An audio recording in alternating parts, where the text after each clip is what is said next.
Miquel, muy buenas noches, bienvenido.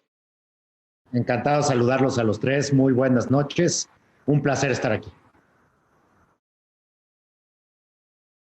Y nos acompaña también Salvador Camarena, bienvenido, muy buenas noches. Enrique, gracias por la invitación, siempre un gusto estar aquí en casa y por supuesto buenas noches a todos, qué gusto que esté Miquel en esta ocasión. Víctor, un abrazo. Y también Víctor Piz, como siempre. Víctor, muy buenas noches. ¿Qué tal, Enrique? Gracias. Buenas noches, saludos a todos. Miquel, bienvenido. Muchas gracias, Víctor. Pues, Miquel, muchos temas, particularmente en el ámbito en el cual eres especialista. Déjame comenzar abriendo fuego con un asunto que seguramente conoces, has escuchado, que es la propuesta que el gobierno federal hizo para cambiar la adscripción de la dependencia que tú encabezaste por un largo tiempo, la comisión, la COFEPRIS, así es como la conocemos. Se conoció la propuesta de un cambio en el organigrama de la Secretaría de Salud que incluye el adscribir la COFEPRIS a la subsecretaría que ahora encabeza el doctor Hugo López-Gatell. Está en la COFEMER, hasta donde entiendo esa propuesta. ¿Cuál es tu opinión a este respecto? ¿Qué implicaciones le ves a esta propuesta, a este cambio que está planteando la autoridad? Gracias, Enrique. Pues mira, jurídicamente es un cambio de adscripción. En materia administrativa es facultad de los secretarios de adscribirse a unidades administrativas. La COFEPRIS nace en el 2001 y nace en la Ley General de Salud en el artículo 17 bis. Entonces, un poco lo que yo veo a nivel de reforma, pues es una reforma, digamos que con un nivel regulatorio bajo. Afortunadamente, no se toca la esencia de la COFEPRIS, porque la COFEPRIS, por ley, es un órgano desconcentrado de la Secretaría de Salud. Digamos que hoy, en el debate de los reguladores, es el único regulador potente, directo, vertical, que le queda al gobierno federal. En los últimos 15 años se generaron órganos constitucionales autónomos que eran órganos desconcentrados de la Administración Pública Federal. Un desconcentrado de SCT era la Comisión Federal de Telecomunicaciones, un desconcentrado de Economía era la Comisión de Competencia, y el desconcentrado que no se hizo constitucional autónomo, afortunadamente creo yo, porque regula salud, pues es la COFEPRIS. Entonces, primero yo diría, es algo en términos de reforma, regulatoriamente de nivel bajo. Afortunadamente no se tocó la ley. Lo interesante, digamos, para el debate jurídico-político es que se le adscribe a no a un superior jerárquico, como diría un poco la teoría administrativa. Se adscribe a un nivel subsecretario, que es el comisionado, a otro subsecretario, lo que implica que hay una paridad, digamos, jerárquica. Lo que dice también el artículo 17 bis de la Ley General de Salud, si ustedes lo revisan, es que la Secretaría de Salud va a revisar la actuación de la COFEPRIS, pero el comisionado de la COFEPRIS es un nombramiento presidencial, lo mismo que el secretario y el subsecretario. Entonces, yo creo que legalmente no hay pérdida de autonomía. Esto es un decreto incluso del propio ejecutivo, del propio secretario de Salud, que también en todo caso puede ser reformado o revocado de la misma forma en que fue emitido. Esto no fue al Congreso. Entonces, la trascendencia, digamos, yo creo que tiene efectos hacia afuera, porque las dos certificaciones que tiene la COFEPRIS, tanto en vacunas como en medicamentos, que son certificaciones nivel 4, es decir, nos ponen en las grandes ligas de la regulación, pues ahí lo que podría pasar es que se pudiera revisar esa certificación, tomando en cuenta de que uno de los elementos que tiene más peso en esa calificación es que la COFEPRIS sea un órgano de línea directa de reporte y que tenga autonomía respecto del sector donde ejerce sus facultades, que en este caso es el sector salud.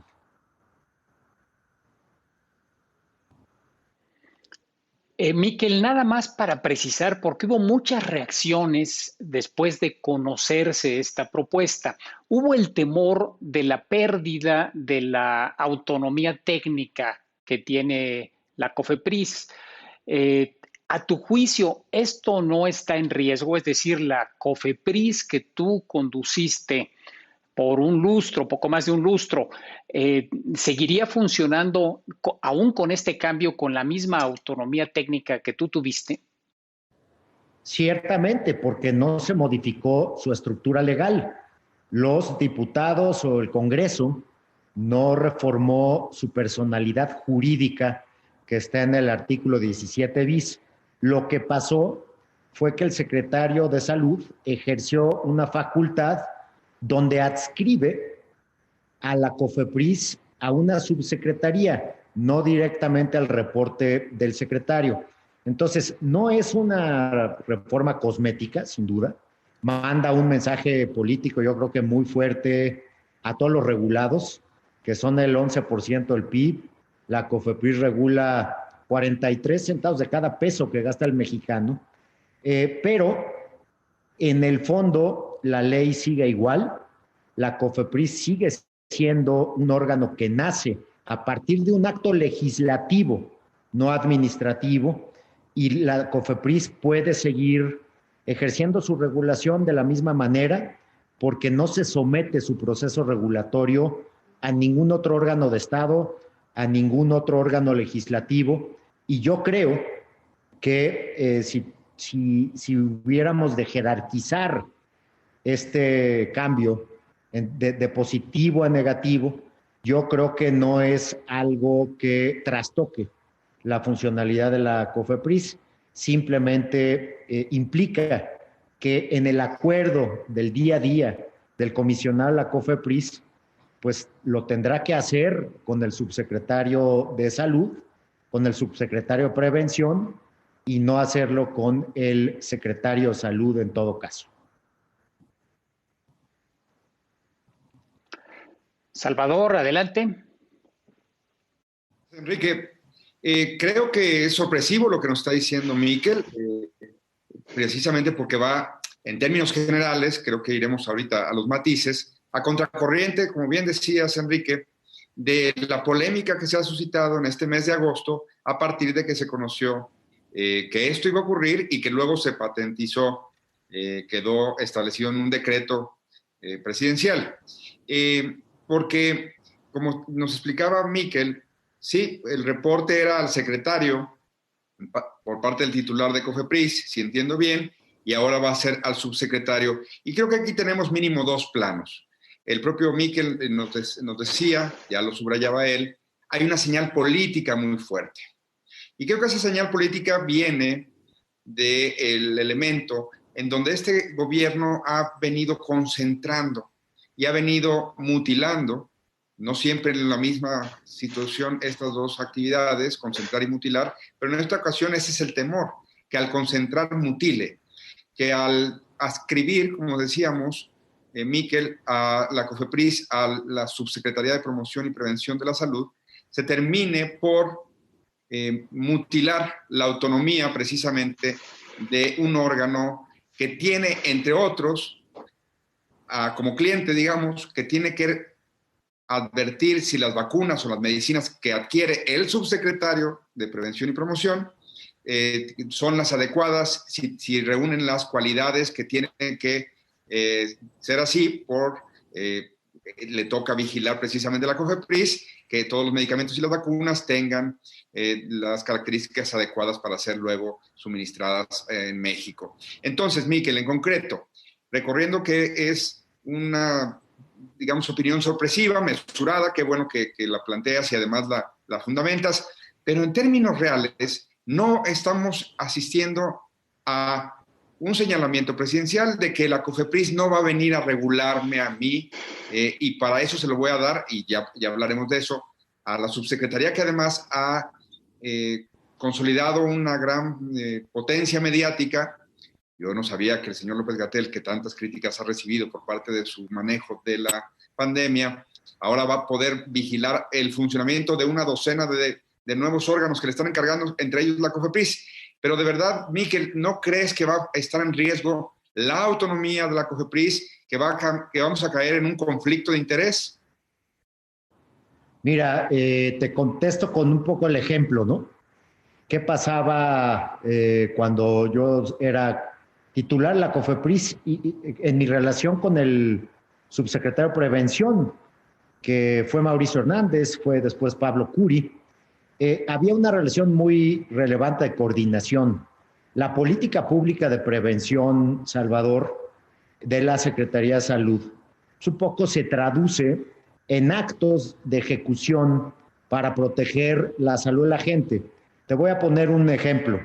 Si al subsecretario de Prevención le preocupaba la salud de la gente por el consumo de carne con clenbuterol, pues le llamaba al titular de COFEPRIS y le decía, oye, chécame este rastro. O cuando se venía encima un meteoro, un ciclón o un problema, un temblor, el brazo, digamos, armado de la salud era la COFEPRIS. Y un poco en política pública, lo que hacía la Subsecretaría de Prevención era pedirle ciertos matices al comisionado de la COFEPRIS. Ahora, vamos al ejemplo que tú pones. El ejemplo que tú pones es que el subsecretario quiera atropellar al comisionado de la COFEPRIS. Legalmente no podría, Salvador, porque el comisionado de la COFEPRIS tiene sus facultades para regular medicamentos, para regular alimentos, para visitar establecimientos y imponer medidas de seguridad, para prohibir publicidad de manera directamente legal. Entonces, por eso yo decía, con un acuerdo de adscripción, pues no puedes modificar la capacidad que tiene el comisionado de la COFEPRIS, que tiene un mandato legal. Entonces, yo te diría, no hay forma de que un comisionado, sabiendo sus facultades, pues pueda ser, digamos que, sacado de una decisión de calidad de medicamentos, que es lo más importante, de calidad de vacunas, ahora que viene el tema COVID, que me gustaría platicar con ustedes, o de alguna intervención en materia de salud pública que el mandato de la ley le impone al propio comisionado. Incluso en términos de responsabilidades, el comisionado sigue siendo un sujeto obligado a ejercer sus facultades y a rendir cuentas conforme a las facultades que tiene. Una buena comparación para que pongamos esto en contexto legal es el Seguro Popular. Ese sí desapareció por ley y se generó el INSABI. En el caso de la COFEPRIS no se tocó la ley y solamente se adscribe en lo administrativo el reporte al comisionado a un subsecretario.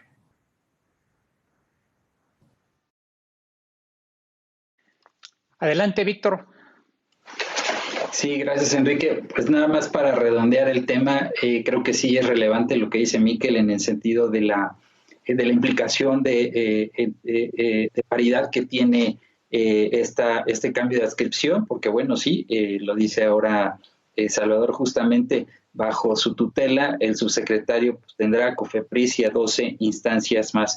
Pero bueno, más allá de esto, Miquel, yo te quiero preguntar, desde tu perspectiva, ¿cómo valoras tú el actuar de la COFEPRIS en este gobierno? Inició con el muy polémico tema de la distribución de medicamentos, se sancionó incluso a unos laboratorios en una línea de producción del metotrexato, que es el medicamento para combatir el cáncer, pero ha habido también señalamientos de otros actores del sector en el sentido de que hay falta de claridad en las reglas de COFEPRIS para otorgar permisos, por ejemplo, a farmacéuticas, o que se han bloqueado también registros sanitarios de medicamentos genéricos. No sé tú cómo has visto la actuación de la COFEPRIS en este casi primer tercio de gobierno.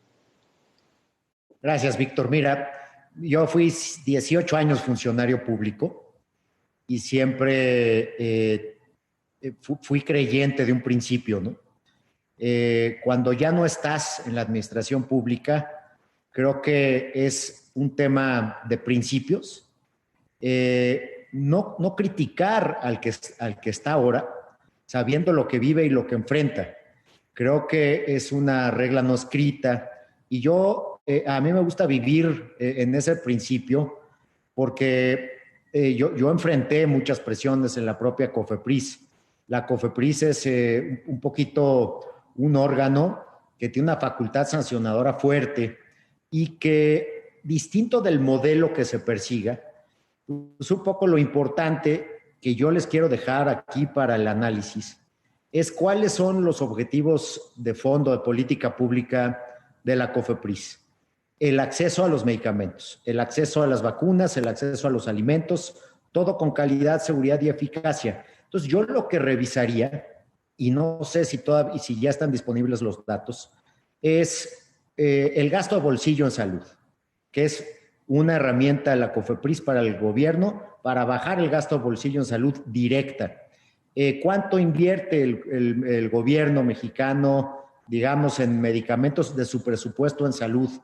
Creo que esos indicadores son los más relevantes para medir una evolución del regulador. En la COFEPRIS, pues han habido varios comisionados, cada quien le ha dado su matiz y creo que hay que hoy observar en la realidad qué está pasando con el acceso de los medicamentos, qué está pasando también con un poco las incidencias de riesgos sanitarios en el país.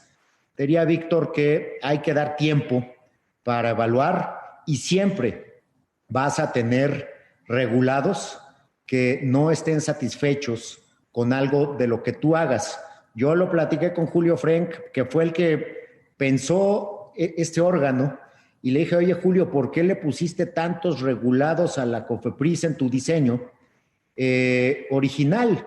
Porque en el mundo la FDA solo regula medicamentos, en Argentina también, en Europa lo mismo. La COFEPRIS aquí regula agroquímicos, medicamentos, dispositivos médicos, playas, establecimientos. Y fue una contestación muy sabia, Julio. Me dijo, es más difícil que capture un sector regulado cuando son pocos los regulados a un regulador que cuando tiene muchos. Entonces siempre va a haber queja permanente.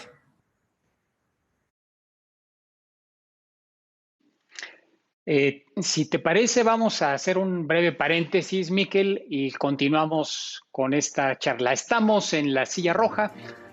Una pausa. Continuamos.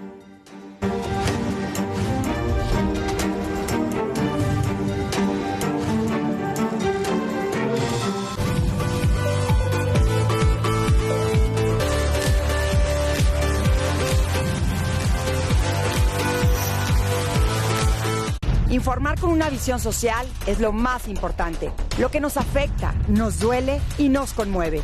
Conmigo encontrarás la información más importante y habrá siempre un espacio para que tu voz sea escuchada. A las 20 con Sofía Villalobos, de lunes a viernes, 8 de la noche.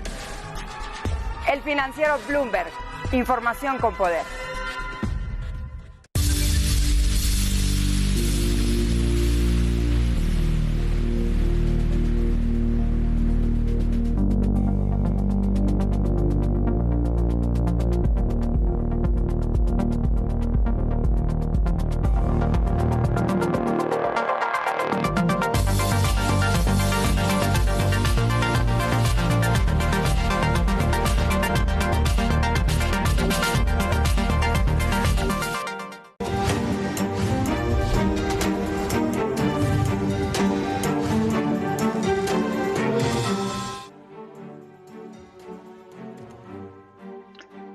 Regresamos, estamos platicando con Miquel Arriola, excomisionado de la COFEPRIS, exdirector general del Instituto Mexicano del Seguro Social.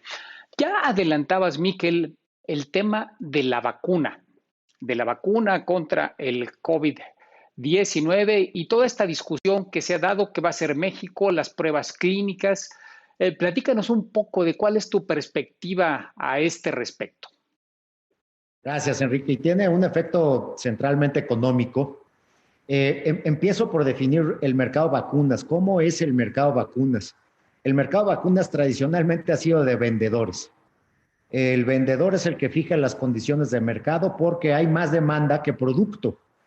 Y cuando el mundo depende de una vacuna, se exacerba este principio y se genera una batalla por el acceso. Creo que los países hoy, sobre todo los países de ingreso medio y bajo como México, tenemos que concentrarnos no necesariamente en generar una vacuna mexicana porque eso está lejos.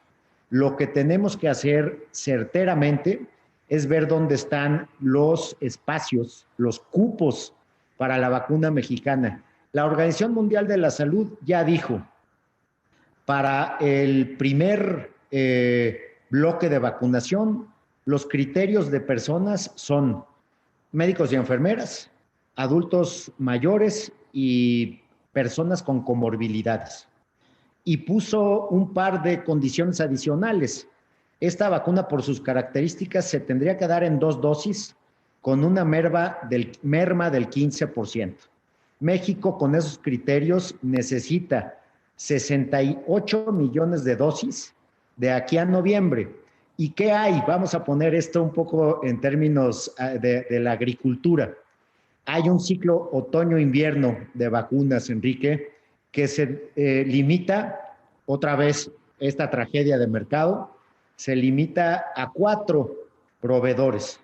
Y lo cito, uno es Moderna, otro es AstraZeneca, otro es Pfizer y otro podría ser Johnson & Johnson. ¿Por qué lo digo? Porque son los únicos que van a poder, en todo caso, acreditar estudios clínicos fase 3.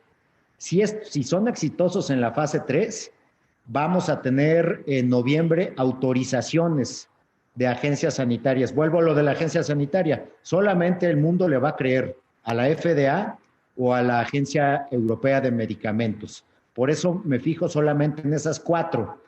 Después de esa explicación, viene la competencia entre los países. AstraZeneca ya dijo que tiene 2,000 millones de dosis, Moderna ya dijo que tiene 1,000 millones de dosis, y el mundo necesita casi 4,000 millones de dosis. Traemos un déficit de 950 millones de dosis más o menos. ¿Qué ha hecho México? Y creo que ha sido muy relevante. Este acuerdo que se anunció, sector privado, sector público, AstraZeneca, Argentina, México, le podría dar a México un primer bloque de vacunas relevante. Se habla de 150 millones, de entre 150 y 200 millones de vacunas de aquí a noviembre. ¿Y qué fue lo que se hizo? Que es fantástico y espectacular. Lo que se hizo fue ver dónde había facultades o capacidad de generar el antígeno de la vacuna. Encontraron Argentina. En México solamente tenemos una planta de antígeno que es de Sanofi y es para influenza. Y encontraron una planta en México donde se puede envasar, que es la segunda parte del proceso de vacunas. ¿Y qué hizo el sector privado? Fondeo para que se empezara a producir la vacuna ya. Y es fondeo de riesgo, es capital de riesgo, para que si se aprueba, ya tengas en paralelo la producción. Y México ahí tiene pues mano, porque va a ser el país envasador. ¿Qué más hizo México? México se metió al mecanismo de concentración de compra de la Organización Mundial de la Salud, que se llama Gavi. Ahí pudo apartar de 300 millones de dosis de vacuna, pudo apartar ya 25. ¿Qué hay que hacer en el futuro próximo? Cosas muy parecidas a esa, buscar fondeo para precomprarle a Johnson & Johnson, a Pfizer, a Moderna. Moderna es la más cara por sus características técnicas, Entonces yo creo que vamos bien encaminados a poder primero cubrir esos 68 millones de vacunas para la temporada otoño-invierno, y para la temporada primavera-verano ya vas a tener más autorizaciones de empresas muy grandes con capacidad de generar buena escala, como es Sanofi, como es Abbott, como es Merck. Esas te van a incrementar la competencia, van a bajar los precios. ¿Y de qué se va a tratar el 2021? De vacunar con criterios de productividad para recuperar la economía.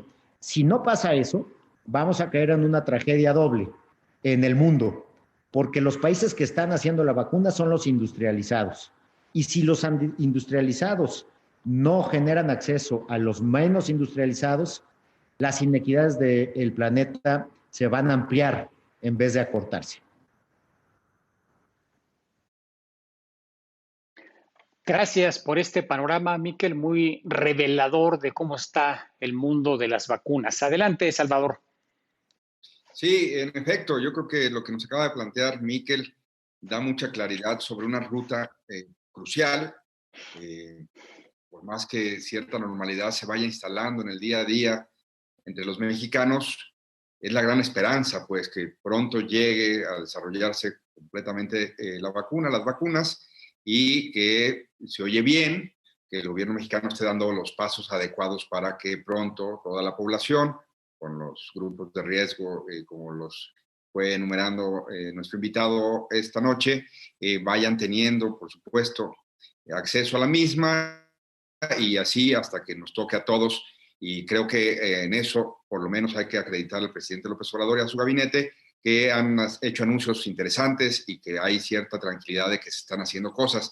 Pero perdóname, Miquel, yo me regreso al punto anterior, porque todos hemos tenido chambas en donde hemos tenido un jefe y luego nos ponen encima otro jefe. Y eso nunca es bueno. Eso, cuando tú dependías directamente del mero mero, en este caso el secretario de Salud, para ir a nuestra materia, pues incluso si los lineamientos son claros en tu nombramiento, en lo que la ley, en este caso la COFEPRIS, le da como capacidades, es una cosa muy distinta que cuando te ponen debajo de otra persona. Y en este caso, al poner a la COFEPRIS debajo de el señor López-Gatell, por si fuera poco, no es de cualquier funcionario. Y déjame ser muy claro, Miguel, las instituciones están diseñadas precisamente para trascender a las personas, pero en este caso hemos visto el empoderamiento del señor López-Gatell, polémicamente su empoderamiento, y una predilección del presidente de la República por él, incluso desplazando, hay quien llama Tancredo, tú que eres taurino lo sabes, hay quien llama Tancredo al secretario de Salud en el sentido de que es un señor que está ahí parado en una de las suertes taurinas y que no hace gran cosa. Digo, claro, llega el toro y no lo molesta porque parece una estatua, pero tampoco es una gran, digamos, suerte de las que se usan en esa disciplina. Perdón el ejemplo y la desviación. De verdad, Miquel, ¿no ves que está en riesgo la autonomía y lo que tú ya decías, la estatura de la COFEPRIS? Cómo la COFEPRIS hoy tiene estas calificaciones que nos explicabas de nivel 4, en donde se puede hablar de tú con la FDA, se puede hablar de tú con la EMA en Europa, la FDA en Estados Unidos, porque no es menor lo que se hizo. Ponerla debajo del subsecretario López-Gatell no es lo mismo que depender del secretario. Solo quisiera reiterar que si no estamos en riesgo, no la COFEPRIS, sino los mexicanos, que dependemos en efecto de que la COFEPRIS haga su mandato al vigilar vacunas, medicinas y alimentos y otra serie de digamos, elementos que tiene que ayudarnos a que estén en condiciones óptimas para el consumo y su distribución entre la sociedad. Es muy buena pregunta, Salvador, porque no podemos ignorar que hubo un cambio, y hubo un cambio de mensaje respecto de cómo se ve la COFEPRIS.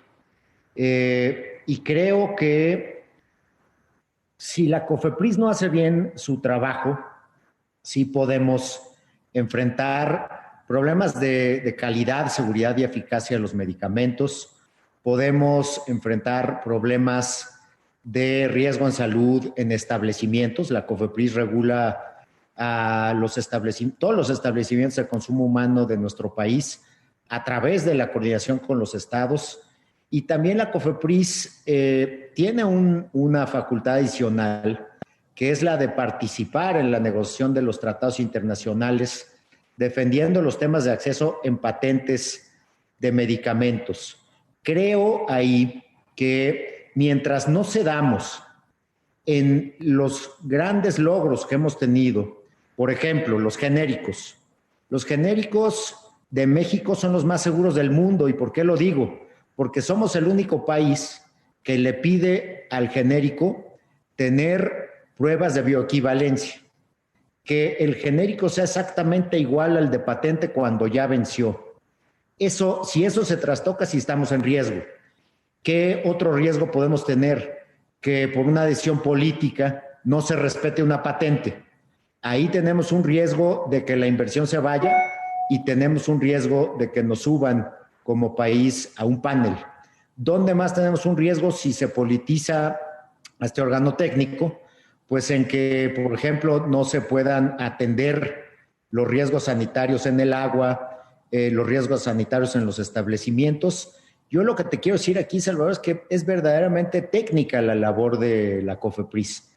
Entonces, no se trastoca su autonomía en lo técnico, en lo jurídico, pero entiendo tu argumento de que al ponerla debajo de una subsecretaría que además es su igual, podría generarse un espacio donde en la ejecución diaria de las labores de la COFEPRIS pudiera haber rezago, como también podría, en todo caso, a partir de una visión muy ejecutiva, pues también podrían apretarle cosas que hoy la COFEPRIS en el ámbito administrativo pudiera no estar haciendo. Pero yo creo que distinto del modelo jurídico que se tenga en cada gobierno, lo que hay que hacer es ver los indicadores de salud, ver los indicadores de acceso, ver los indicadores de precio de los medicamentos. Los precios de los medicamentos son muy sensibles a que la COFEPRIS haga bien su trabajo. Entonces, estemos con esas métricas evaluando este cambio y esperemos que no sea para mal. Gracias, Miquel. Adelante, Víctor. Gracias, Enrique. Déjame saltar al tema de COVID, particularmente las cifras, ¿no? Particularmente el tema de las pruebas COVID, cuántas se están haciendo, cuántas tendrían que hacerse. Digo, a propósito de COFEPRIS, que otorgó varios permisos a los laboratorios para que pudieran hacer pruebas y en el agregado lo que nos dice la Secretaría de Salud es que se han hecho más de 1.3 millones de pruebas, son las personas que han sido estudiadas en México, pero decía el doctor Michael Ryan de la OMS hace unos días que las pruebas en México están muy limitadas y daba el dato de que aquí se hacen 3 pruebas por cada 100,000 habitantes al día, lo que compara con Estados Unidos, en donde se hacen 150 pruebas por cada 100,000 habitantes. Ahí, ¿cuál es tu diagnóstico, Miquel? ¿Y por qué razón no se están haciendo las pruebas necesarias en México si es un tema, digamos, obvio, esencial para la salud, para el combate de la pandemia, pero si es por una razón de costo, básicamente, ¿cuál es tu idea en este tema? Gracias, Víctor. Mira, yo suelo revisar 3 datos, ¿no? De COVID al día. Primero, del día anterior al día siguiente, cómo se comportaron los decesos. Después, cómo se comportaron los nuevos datos y cómo se comportaron las pruebas. En México, más o menos, se están haciendo 14,000 pruebas diarias, en promedios móviles semanales. Y traemos una positividad más o menos del 45%, cuando el estándar, digamos, aceptable de la OMS es del 10%. En el caso de Estados Unidos más o menos está haciendo 750,000 pruebas diarias con un porcentaje de positividad promedio del 7%. Hay una correlación directa entre el número de pruebas que hagas y el porcentaje de positividad. Y el porcentaje de positividad es un indicador muy relevante de cómo está creciendo la infección.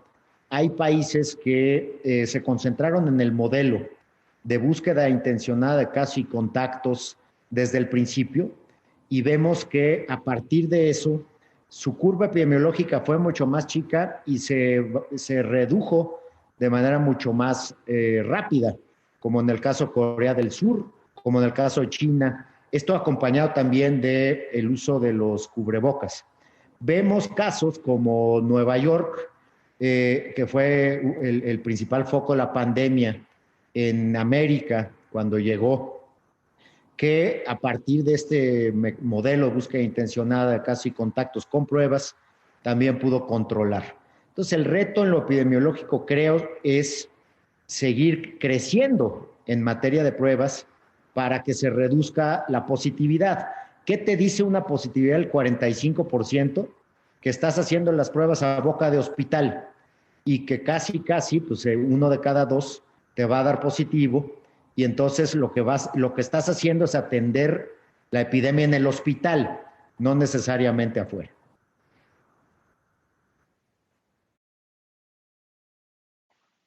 Gracias, Miquel. Si nos permites, vamos otra vez a hacer un breve paréntesis y continuamos con esta charla. Estamos en La Silla Roja.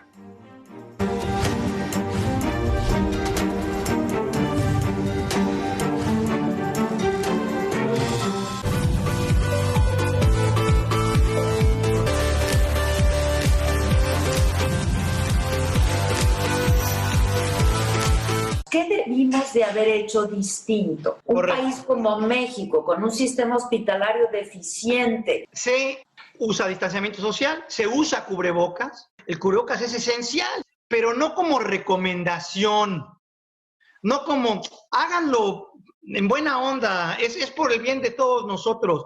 Si no lo haces, hay multa, hay arresto, hay confinamiento forzoso. El Financiero Bloomberg. Información con poder.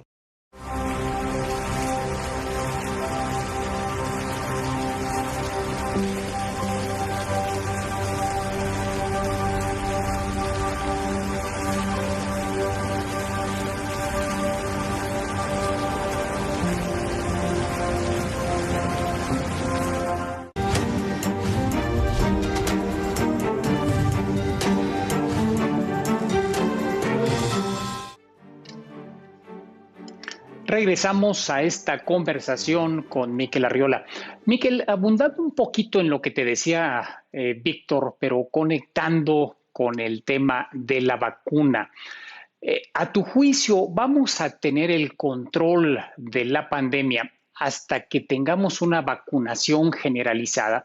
Hasta que la vacunación nos dé esta inmunidad de la que se habla del 60-70%, para evitar la propagación.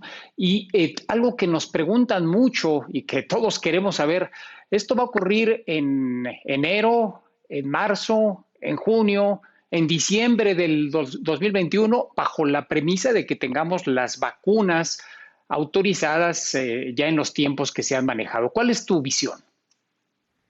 Yo comparto mucho la tuya, Enrique, porque te leo todos los días. Que esta es la primer crisis económica. Ya veníamos un poco en el balance negativo en el 2019, pero esta es la única crisis que no se va a resolver, crisis económica, si no se resuelve la pandemia. Y para resolver la pandemia, pues ha habido varias herramientas de política pública. La primera ha sido búsqueda intencionada, casos y contactos. La segunda han sido pruebas. La tercera ha sido claramente la generación de insumos para la salud. Ya volvemos a la importancia de las agencias sanitarias. Generación de pruebas, generación de material de protección para los médicos y enfermeras y generación de tratamientos y vacunas. En tratamientos creo que vamos más rezagados que en vacunas, porque hoy todos los médicos están haciendo su cóctel de medicinas que no eran originariamente para el coronavirus, pero hoy están sirviendo en alguna fase. Yo creo profundamente que no vamos a poder pasar de una fase a otra sin que podamos inmunizar de manera masiva. Eso no implica que vayamos a ver un mundo binario. Vamos a ver de aquí a que termine el año y que se empiezan a producir vacunas masivas, pues vamos a ver países como Europa o como Asia que controlaron su crecimiento, lo bajaron, pero hoy tienen capacidad directa de controlar sus rebrotes. Estamos viendo un rebrote grande en España, pero en general Europa está pudiendo controlar sus rebrotes. Estados Unidos ya trae 19 días de un decrecimiento del 21% en muertes y nuevos casos, pero sin duda esto se acabará cuando el mundo genere la vacuna, genere la capacidad de producirla en masa, genere la capacidad de distribuirla y genere la capacidad de aplicarla de manera masiva. Algunos lo van a hacer con sus sistemas públicos, como México, otros con sus sistemas privados, como Estados Unidos. Hay sistemas mixtos, pero la vacuna yo creo que es, hoy sí, como diría Fukuyama, pues va a ser el fin de la historia y tendríamos que buscar, y la analogía es bien grande con influenza H1N1. El mundo pudo generar oseltamivir, tratamiento directo contra el virus, y vacuna estacional y de H1N1. Entonces, ¿qué veo yo en el corto plazo? De aquí a noviembre, que se apruebe para uso emergente para población prioritaria 2 o 3 vacunas, creo que eso le va a dar un boost a la economía y a los mercados muy grande. Hay mucha esperanza en eso.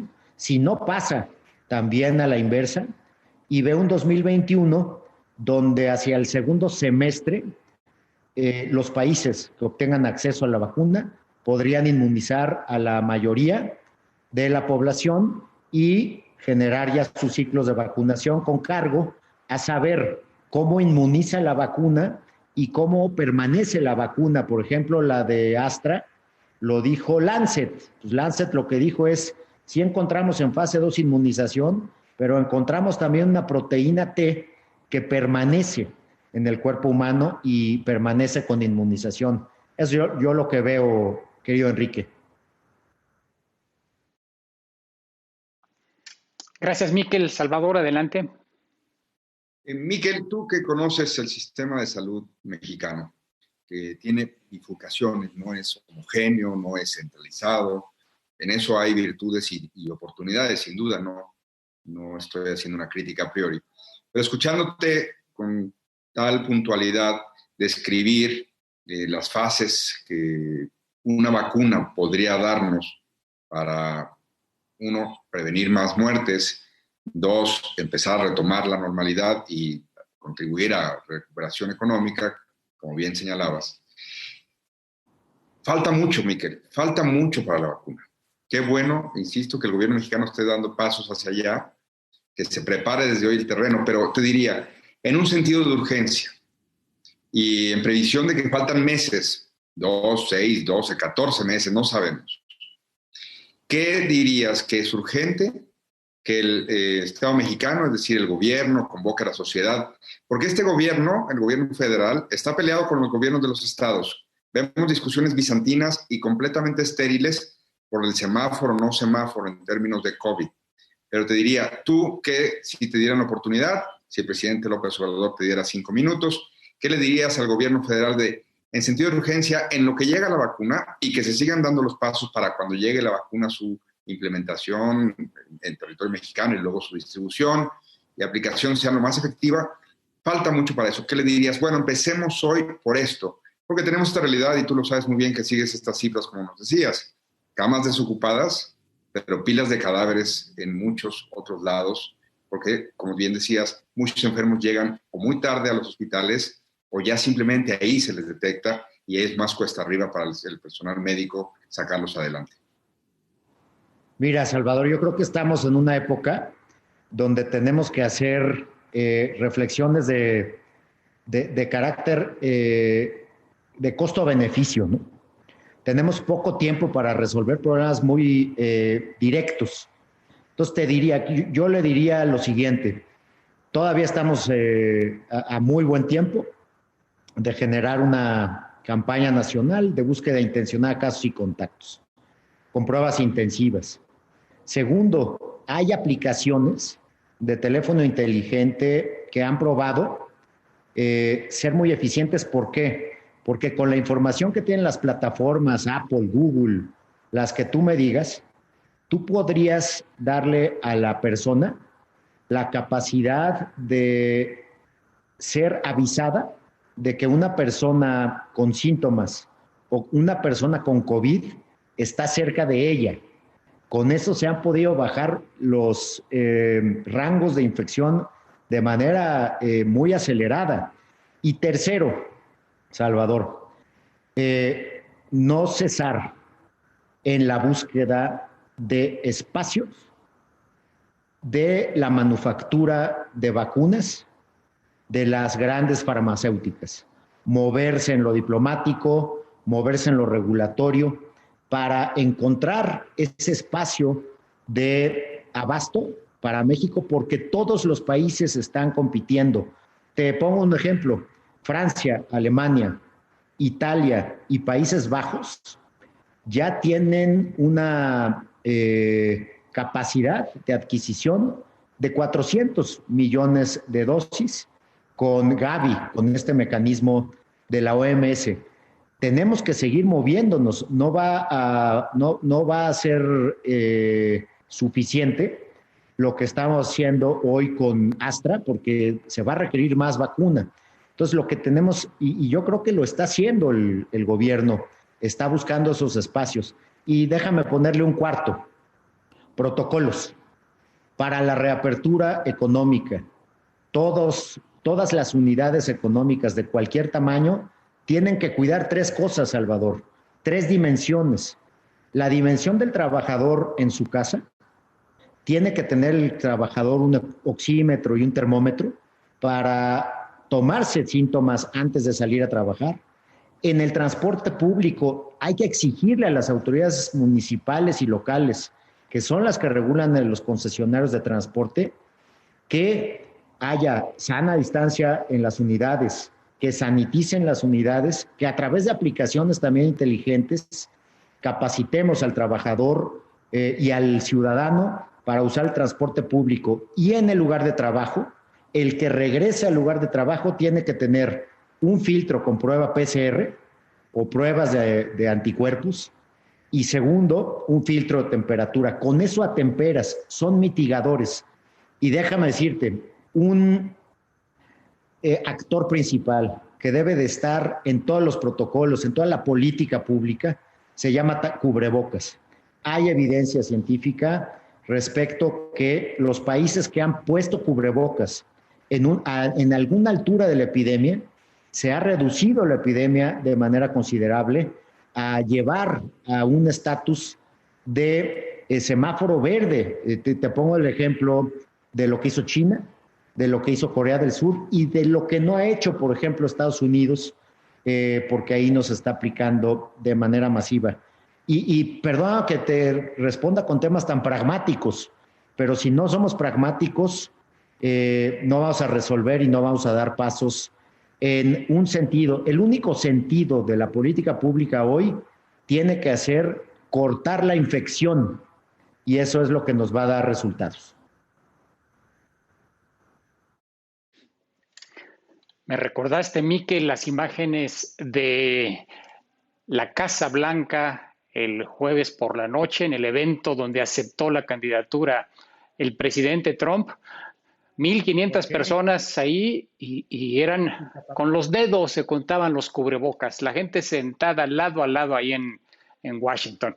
Víctor Piz, adelante. Sí, hay un tema también polémico en materia de salud, que son las reformas para impedir la venta de bebidas azucaradas, de alimentos envasados con alto contenido calórico a menores de edad. Ya hay reformas aprobadas en Oaxaca y Tabasco, pero en el Financiero contamos que al menos hay unas 17 iniciativas similares en otros estados que contemplan diversas restricciones a la comercialización de estos productos. Y la pregunta, Miquel, porque bueno, tú lo viviste también cuando estabas en el IMSS, es si todas estas iniciativas, ¿no? Es un tema, no es nuevo, son la vía para contrarrestar los efectos negativos del sobrepeso, de la obesidad en la población mexicana, y digo esto con independencia del impacto económico que puede tener en la cadena de valor de la agroindustria. Mira, Víctor, es una gran pregunta. El Estado mexicano tiene herramientas para combatir enfermedades crónicas. Una de las herramientas es regulatoria. En el 2013, por primera vez, se obligó a las empresas a proporcionar información en la parte frontal de los productos procesados respecto al número de calorías. Parece mentira que no se tuviera, pero se hizo. Se restringió la publicidad también a menores de edad en televisión, en los diversos medios de comunicación, incluyendo los cines. Esa fue una primera etapa. Esta nueva etapa, y se me olvidó, se legisló el impuesto especial a bebidas azucaradas y alimentos de alto contenido calórico. Son elementos, yo creo que de avance. En esta nueva vuelta se le da, yo creo que un incremento a la carga regulatoria de los productos procesados, un etiquetado mucho más agresivo, y ahora estamos en la etapa de restricción de compra. Estamos hablando de un tema de política pública complicado, porque la implementación va a ser difícil, porque vas a tener que discriminar en productos.